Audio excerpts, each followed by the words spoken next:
On awakening, let us think about the 24 hours ahead.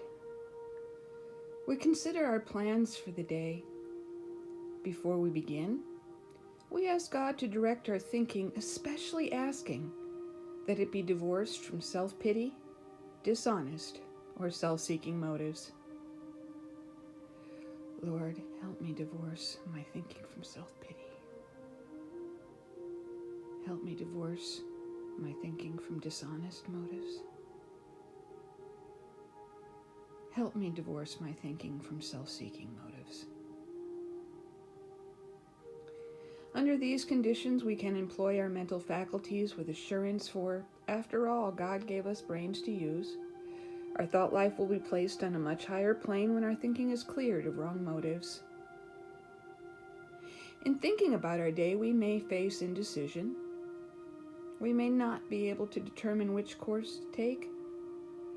Here we ask God for inspiration, an intuitive thought, or a decision.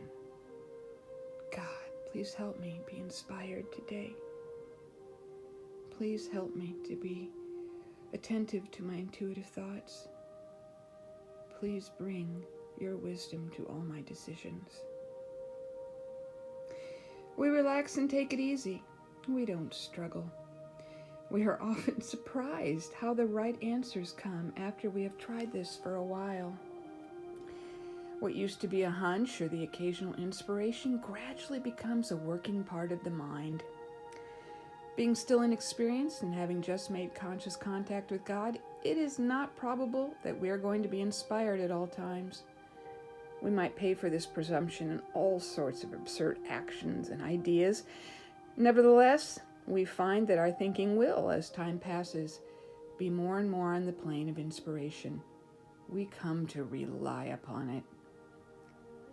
We usually conclude the period of meditation with a prayer that we be shown all through the day what our next step is to be, that we be given whatever we need to take care of such problems. God, please give me everything I need today to take the next right step and to take care of any problems. We ask especially for freedom from self-will and are careful to make no request for ourselves only. We may ask for ourselves, however, if others will be helped. We are careful never to pray for our own selfish ends. Many of us have wasted a lot of time doing that, and it doesn't work. You can easily see why.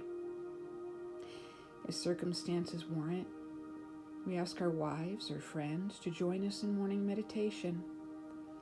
If we belong to a religious domination, which requires a definite morning devotion, we attend to that also. If not members of religious bodies, we sometimes select and memorize a few set prayers to emphasize the principles we have been discussing. There are many helpful books also. Suggestions about these may be obtained from one's priest, minister, or rabbi. Be quick to see where religious people are right. Make use of what they have to offer. As we go through the day, we pause when agitated or doubtful and ask for the right thought or action. We constantly remind ourselves that we are no longer running the show, humbly saying to ourselves many times each day, "Thy will be done."